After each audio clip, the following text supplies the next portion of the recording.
Bismillahirrahmanirrahim. Assalamualaikum warahmatullahi wabarakatuh. Innal hamdalillah nahmaduhu wa nasta'inuhu wa nastaghfiruh wa na'udzu billahi min shururi anfusina wa sayyiati a'malina. Man yahdihillahu fala mudhillalah wa man yudlil fala hadiyalah. Asyhadu an la ilaha illallah wahdahu la syarikalah wa asyhadu anna Muhammadan 'abduhu wa rasuluh sallallahu alaihi wa ala alihi wa ashabihi wa man sara ala nahji wa tamassaka bi sunnatihi ila yaumil qiyamah. Qala Allah Ta'ala fil Qur'anil Karim, ya ayyuhalladzina amanu taqullaha haqqa tuqatih wa la tamutunna illa wa antum muslimun. Wa qala aidan ya ayyuhan nasu taqu rabbakumul ladzi khalaqakum min nafsin wahidah wa khalaqa minha zawjaha wa batha minhuma rijalan katsiran wa nisaa'a wattaqullaha alladzi tasaaluna bihi wal arham innallaha kana 'alaikum raqiba.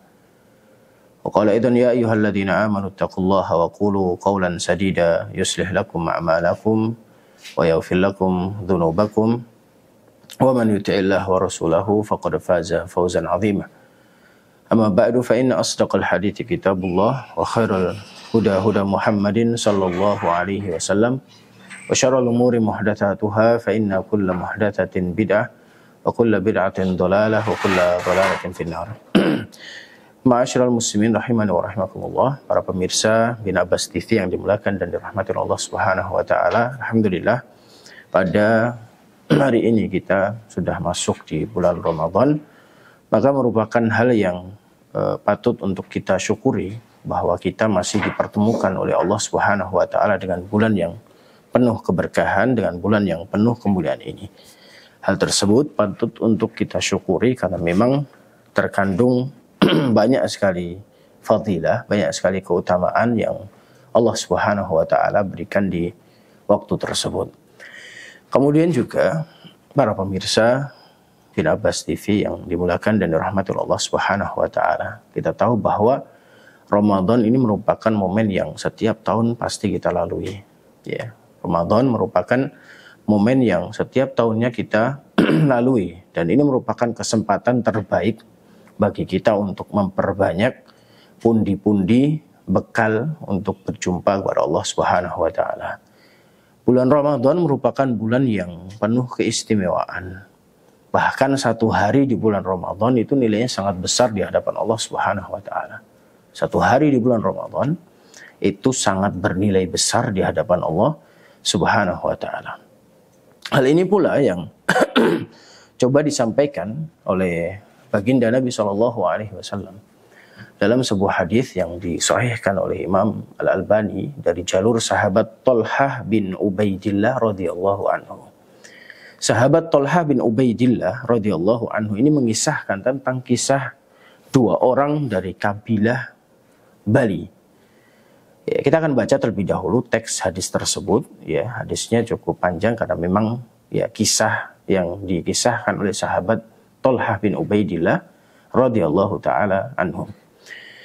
Beliau mengatakan anna rajulaini min Bali qadima ala Rasulillah sallallahu alaihi wasallam. Ada dua orang dari kabilah Bali ini datang kepada Nabi sallallahu alaihi wasallam. Wa kana islamuhuma jami'an, dan masuk Islamnya kedua orang ini sama. Ya. Masuk Islamnya kedua orang dari Bali, dari kabilah Bali ini sama, bersamaan keduanya. Akan tetapi ada dua karakter dan sifat yang berbeda yang dimiliki oleh keduanya. Maka disampaikan oleh perawi hadis ini, yaitu Thalhah bin Ubaidillah radhiyallahu anhu. Beliau mengatakan fakana ahaduhuma ashadda ijtihadan minal akhar faghaza al-mustahidu minhuma fastushhida. Salah seorang di antaranya merupakan orang yang atau seorang sahabat yang lebih rajin dalam masalah ibadahnya dibandingkan dengan yang lain, dibandingkan dengan yang satunya. Faghaza al-mujtahidu minhuma, maka salah seorang tadi, satu orangnya ketika ada panggilan untuk jihad, satunya berangkat, satunya tidak. Yang berangkat adalah orang yang semangat dalam ibadah tadi. Fastushhida, kemudian dia jihad fisabilillah dalam perang tersebut dan dia pun mati syahid. Ya, kita bisa lihat bahwa karakter satu orang ini, dia semangat ibadahnya, dia semangat melakukan ketaatannya kepada Allah Subhanahu wa taala. Bahkan ketika ada seruan untuk berjihad, dia ikut, kemudian dia mati syahid. Akan tetapi, thumma makathal akharu ba'dahu sanatan thumma tuwfiya.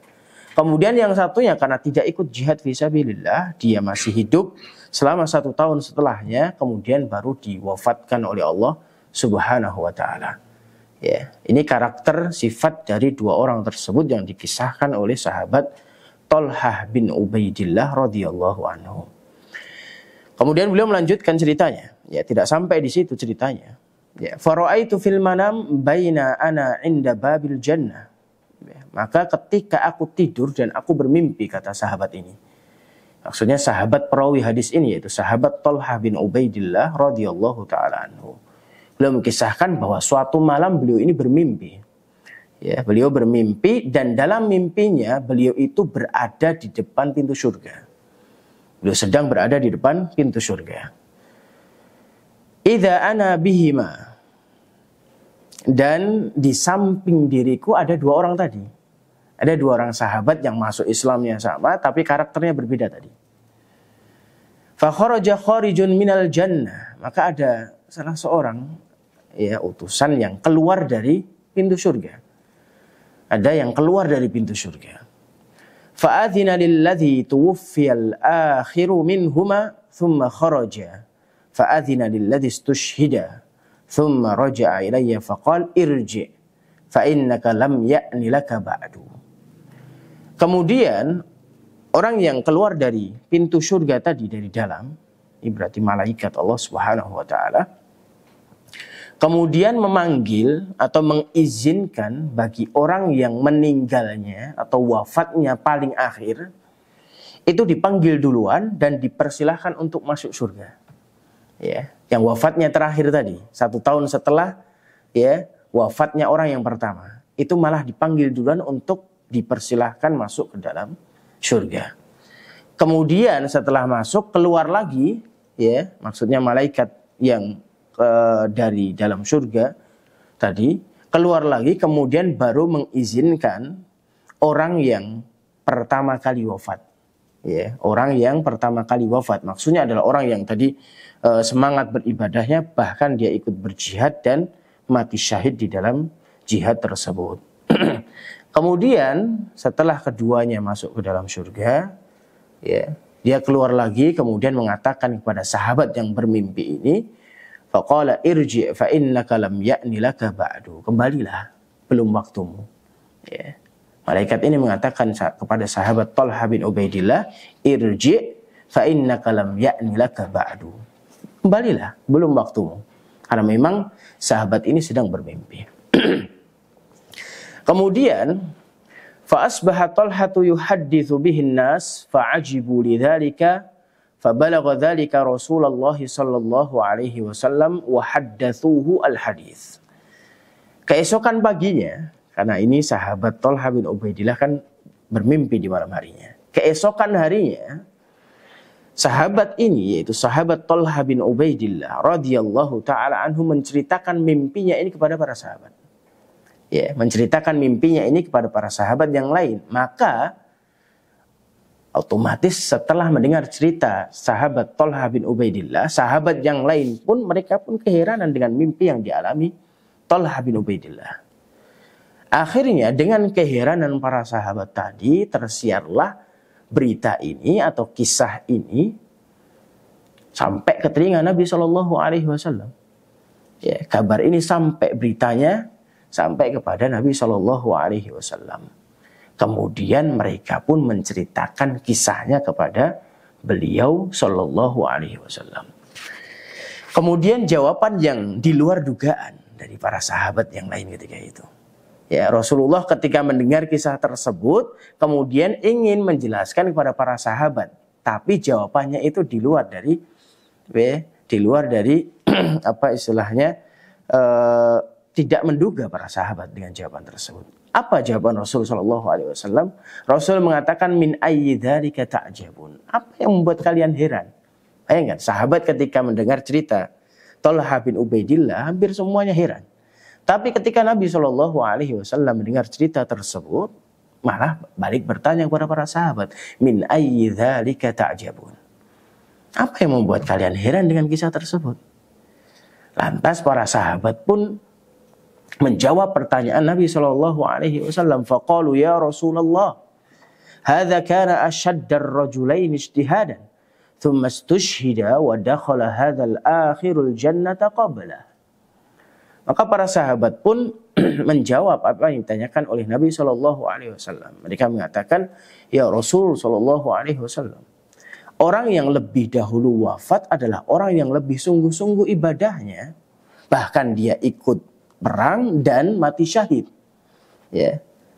Sebagai catatannya bahwa orang yang pertama kali wafat tadi adalah orang yang semangat ibadahnya, ikut berperang dan dia mati syahid dalam peperangan tersebut. Namun mengapa justru orang yang kedua lebih dahulu diizinkan masuk ke dalam surga sebelum orang yang pertama? Ya. Kita harus pahami dulu bahwa orang yang dipersilahkan lebih dulu masuk ini berarti ada sisi keutamaannya.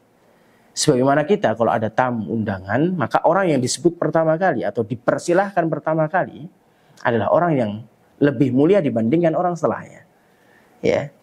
Maka demikian juga orang yang dipersilahkan, salah satu sahabat tadi yang dipersilahkan untuk masuk ke dalam surga yang pertama kali, maka tentunya adalah orang yang lebih utama dibandingkan orang setelahnya.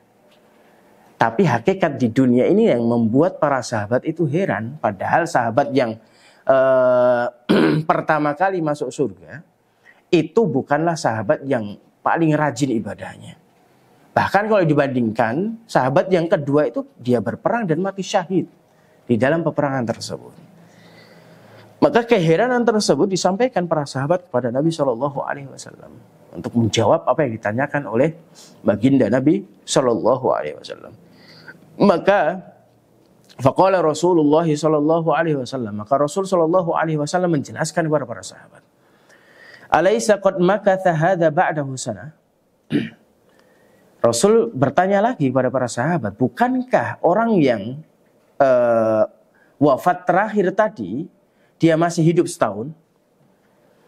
Maka para sahabat mengatakan, bala, iya, benar ya Rasul Shallallahu Alaihi Wasallam. Maka Rasul Shallallahu Alaihi Wasallam menimpali lagi, wa adraka Ramadhana fasama wa shalla kadza wa kadza min sajadatin fis sana, qalu bala. Dan dalam setahun tersebut pasti dia mendapatkan bulan Ramadan, kemudian dia puasa, kemudian dia sholat dan sujud kepada Allah Subhanahu wa taala di waktu tersebut, yaitu di bulan Ramadan. Maka para sahabat tersebut ya mengatakan, bala ya Rasulullah, iya. Ya, sahabat tersebut masih hidup selama 1 tahun, kemudian memiliki kesempatan untuk puasa, memiliki kesempatan untuk sholat di waktu tersebut, memiliki kesempatan untuk memperbanyak ibadah di bulan Ramadan tersebut. Maka Rasulullah Shallallahu Alaihi Wasallam pun mengatakan, fama bainahuma ab'adu mimma bainas sama'i wal ardh. Sungguh antara mereka berdua jaraknya itu lebih jauh daripada jarak langit dan bumi. Ini menunjukkan tentang keutamaannya, bahkan bahwa keutamaannya jauh. Ya, orang yang terakhir wafat itu di sisi Allah Subhanahu wa taala karena dia mendapatkan bulan Ramadan, kemudian dia berpuasa, kemudian dia melaksanakan sholat, dia memperbanyak ibadah kepada Allah Subhanahu wa taala di waktu yang mulia tersebut. Maka tentunya di hadapan Allah Subhanahu wa taala orang yang seperti ini lebih utama dibandingkan orang yang wafat terlebih dahulu tadi, walaupun dia berjihad dan mati syahid, dan bahkan dia termasuk kategori orang yang lebih sungguh-sungguh ibadahnya sebelum wafatnya. Hadis ini diriwayatkan oleh Ibnu Majah, dan hadis ini dinilai sahih oleh Syekh Al-Albani dalam kitab beliau. Kemudian ma'asyiral muslimin rahimani wa rahimakumullah, para pemirsa Bin Abbas TV yang dimuliakan dan dirahmati Allah Subhanahu wa taala. Dari hadis di atas yang telah kita baca dan kita kisahkan tadi, kita bisa ketahui bahwa orang yang meninggal dunia dalam keadaan syahid di medan perang itu bisa dilampaui oleh orang yang berhasil berjumpa dengan Ramadan dan memanfaatkan waktu dengan baik. Saya ulangi, bahwa orang yang mati syahid di medan perang, kita tahu bahwa mati syahid di medan perang itu keutamaan sangat besar di hadapan Allah Subhanahu wa taala. Tapi keutamaan yang besar tersebut itu bisa dilampaui oleh orang yang bertemu dengan bulan Ramadan dan dia mampu memanfaatkan dengan baik pertemuan dengan bulan Ramadan tersebut. Dia beribadah kepada Allah, dia berpuasa, dia sholat malam, dan memperbanyak ibadah yang lain di bulan tersebut. Ya, sehingga amal soleh di bulan Ramadan itu begitu istimewa ganjarannya di hadapan Allah Subhanahu wa taala. Ya. Amalan yang dilakukan oleh seorang hamba di waktu yang mulia di bulan Ramadan itu ganjarannya lebih mulia, lebih istimewa, lebih besar di hadapan Allah Subhanahu wa taala dibandingkan amalan yang dilakukan di selain bulan Ramadan. Maka ada beberapa pelajaran yang dapat kita ambil dari kisah ini. Yang pertama adalah jika satu Ramadan saja atau satu hari di bulan Ramadan saja itu bisa membuat salah seorang sahabat itu begitu istimewa di hadapan Allah Subhanahu wa taala. Maksudnya satu Ramadan dalam setahun. Itu bisa membuat sahabat itu lebih istimewa di hadapan Allah Subhanahu wa taala. Ya. Kita tahu bahwa tadi sahabat kita kisahkan ulang tadi bahwa dua sahabat ini masuk Islamnya sama. Kemudian ada seorang sahabat yang lebih rajin ibadahnya, bahkan ketika ada panggilan untuk berperang dia ikut berperang, bahkan dia mati syahid. Tapi yang satunya masih setahun hidupnya, sehingga kita bisa simpulkan bahwa satu sahabat tadi hanya bertemu dengan satu Ramadan, atau kita bisa sampaikan dengan kata lain bahwa dia bertemu Ramadan hanya sekali, ya, tentunya 1 bulan. Ini saja itu bisa membuat dia lebih istimewa di hadapan Allah Subhanahu wa taala dibandingkan sahabat yang tadi. Pertanyaannya adalah bagaimana kalau umur kita masih panjang dan kita masih dipertemukan terus oleh Allah Subhanahu wa taala dengan bulan Ramadan yang begitu banyak. Ya.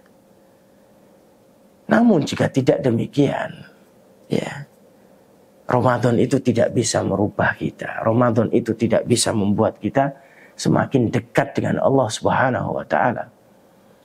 Maka ada yang salah dengan kita. Itu tanda bahwa memang kita kurang bisa memanfaatkan waktu di bulan Ramadan. Tanda bahwa kita belum bisa mengisi Ramadan dengan ibadah-ibadah yang berkualitas. Itu pertanyaan besarnya. Bayangkan, kita renungkan kisah tadi, ya, 1 Ramadan saja itu bisa membuat sahabat tadi istimewa di hadapan Allah Subhanahu wa taala.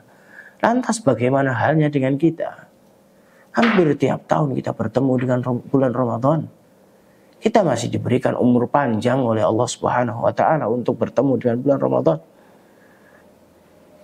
Hampir tiap tahun kita bertemu, kita masuk di bulan Ramadan. Lantas ini bisa menjadi bahan introspeksi bagi diri kita semua, bahwa sudahkah kita memanfaatkan waktu dengan baik yang Allah Subhanahu wa taala berikan anugerah kepada kita. Harusnya memang bisa kita manfaatkan dengan baik. Sehingga Ramadan itu harusnya amal kita tidak seperti bulan-bulan lainnya. Harusnya Ramadan itu ibadah kita tidak seperti bulan-bulan yang lainnya. Kita harus lebih giat, kita harus lebih semangat lagi, karena memang keberkahan dan keutamaan yang terkandung di dalam waktu tersebut. Ya. Saya ulang-ulang tadi bahwa memang 1 Ramadan itu bisa membuat sahabat ini istimewa di hadapan Allah Subhanahu wa taala. Lantas bagaimana dengan kita? Yang banyak sekali Ramadan kita lalui, banyak sekali Ramadan kita jumpai. Namun sudahkan Ramadan tersebut itu merubah kita, membuat kita menjadi insan yang lebih bertakwa kepada Allah Subhanahu wa taala. Karena memang berjumpa dengan Ramadan adalah hal yang istimewa. Namun tidak semua orang beruntung berjumpa dengan Ramadan. Ya. Karena orang yang beruntung bukan sekedar orang yang berjumpa Ramadan saja. Namun orang yang beruntung adalah orang bertemu dengan bulan Ramadan dan mendapatkan taufik dari Allah untuk memanfaatkan waktu dengan baik waktu tersebut. Itu catatannya. Itu hal yang terpenting. Hal yang terpenting bukanlah orang bisa berjumpa dengan bulan Ramadan saja. Tapi yang terpenting adalah orang sudah bertemu dengan bulan Ramadan, orang sudah diberikan anugerah, nikmat sama Allah untuk bertemu dengan bulan Ramadan, kemudian dia mampu memanfaatkan dengan baik Ramadan yang telah dipertemukan oleh Allah Subhanahu wa taala dengannya tersebut. Oleh karenanya, saya akan bawakan salah satu hadis yang ini ada hubungannya, ada korelasinya dengan kisah tadi. Hadis ini diriwayatkan oleh Abu Ayyub Al-Ansari radhiyallahu taala anhu. Dalam hadis ini diberitakan bahwa ada seorang laki-laki yang datang pada Nabi SAW. Ya.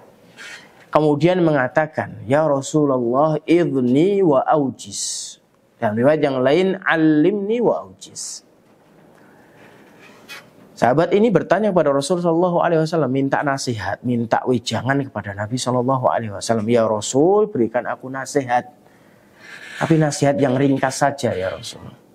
Dalam riwayat yang lain, "Ya Rasul, ajari aku," dan ringkas dalam pengajarannya. Maka Rasulullah SAW pun memberikan nasihat yang memang ringkas. Nasihat yang pertama, kata beliau SAW, "Idza qumta fi sholatika fasalli sholata muwaddi'." Nasihat yang pertama, jika kamu hendak melaksanakan sholat, maka sholatlah sebagaimana sholat orang yang pergi selamanya. Maksudnya, kondisikan bahwa sholatmu itu merupakan sholat yang terakhir. Ya. Ini nasihat yang pertama yang disampaikan oleh Nabi SAW kepada sahabat tersebut. Kalau kau mau sholat, posisikan dirimu bahwa engkau sedang sholat yang terakhir kali. Yang kedua,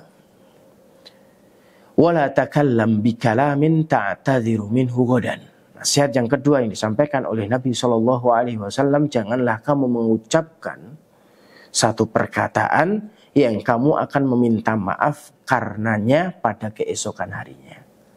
Maksudnya, memang kita harus dituntut untuk berpikir terlebih dahulu sebelum mengucapkan. Karena merupakan aib ketika kita terlalu gegabah dalam mengucapkan sesuatu, terlalu tergesa-gesa dalam mengucapkan sesuatu, sehingga keesokan harinya kita mulai merenung dan kita ngakui bahwa itu ucapan yang salah.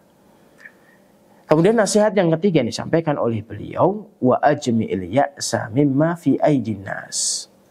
Bertekadlah untuk tidak mengharapkan apa yang dimiliki oleh orang lain. Maksudnya apa? Gantungkan harapanmu kepada Allah. Agar apa? Kita tidak menggantungkan sesuatu itu kepada orang lain. Karena orang yang menggantungkan sesuatu kepada orang lain akan banyak kecewanya.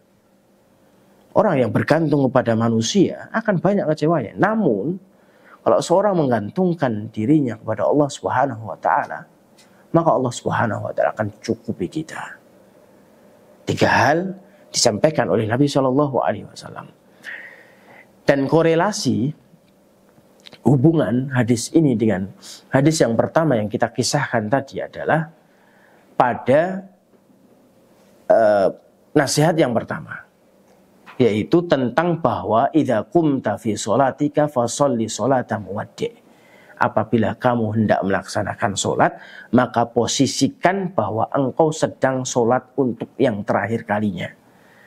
Maka hubungannya adalah, maka ketika ini bulan Ramadan, agar kita bisa giat beribadah, agar kita bisa sungguh-sungguh dalam ibadah kepada Allah, maka posisikan bahwa Ramadan ini merupakan Ramadan terakhir yang Allah pertemukan kita dengannya. Itu nasihat yang disampaikan oleh Nabi SAW. Walaupun nasihatnya konteksnya adalah tentang permasalahan sholat, tapi ini kita bisa tarik kesimpulannya bahwa dalam ibadah yang lain juga seperti itu. Karena kita tahu bahwa kita nggak bisa jamin apakah kita akan terus diberikan umur panjang oleh Allah Subhanahu wa Ta'ala. Siapa yang bisa jamin bahwa kita masih hidup tahun depan? Bahkan nggak ada yang bisa jamin apakah kita keesokan harinya akan masih diberikan umur panjang oleh Allah Subhanahu wa Ta'ala. Maka apa yang disampaikan oleh Nabi SAW tentang bagaimana sholatnya seseorang agar dia bisa sholat dengan sebaik-baik sifat adalah memposisikan diri bahwa dia ini sedang melaksanakan sholat terakhir. Maka demikian pula dengan Ramadan tahun ini. Agar kita bisa semangat ibadah, agar kita bisa semangat menjalankan ketaatan kepada Allah Subhanahu wa Ta'ala. Coba posisikan bahwa ini Ramadan yang diizinkan oleh Allah Subhanahu wa Ta'ala untuk bertemu dengan kita. Ya ma'asyiral muslimin rahimani wa rahimakumullah. Bahwa jika kita memposisikan diri akan berpisah, akan pergi jauh, maka kita akan melakukan sesuatu yang terbaik. Ya, banyak kita lihat contohnya orang yang mungkin saja ini belum pasti apakah dia akan wafat. Orang yang mengalami sakit kemudian divonis bahwa dirinya hanya mampu hidup selama 1 bulan contohnya. Apa yang akan dia lakukan? Dia akan semangat ibadah, dia akan semangat dalam menjalankan ketaatan kepada Allah Subhanahu wa Ta'ala. Sehingga dia akan semangat ibadah, sholat yang dia lakukan akan khusyuk kepada Allah Subhanahu wa Ta'ala. Mungkin dia akan sungguh-sungguh dalam rukuknya, dia sungguh-sungguh dalam rukuknya. Karena apa? Dia paham bahwa memang dia divonis 1 bulan lagi akan wafat. Yang mana kita tahu bahwa vonis itu terkadang bisa meleset. Ya. Apalagi dengan kita yang belum jelas. Apakah kita masih diberikan umur panjang oleh Allah Subhanahu wa Ta'ala. Ya. Jadi kita bisa asumsikan tadi nasihat yang disampaikan oleh Nabi SAW kepada sahabat yang minta nasihat kepada beliau, dan ringkas dalam nasihatnya, yaitu idza qumta fi sholatika fasholli sholata muwaddi. Apabila engkau hendak melaksanakan sholat, maka posisikan engkau sedang melaksanakan sholat terakhir.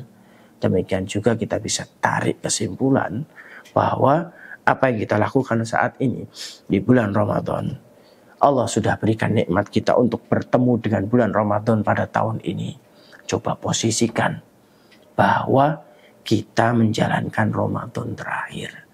Maka kita akan semangat dalam ibadah. Kita akan semangat dalam menjalankan ketaatan kepada Allah Subhanahu wa Ta'ala. Sehingga kita sangat senang ketika bertemu dengan Allah Subhanahu wa Ta'ala.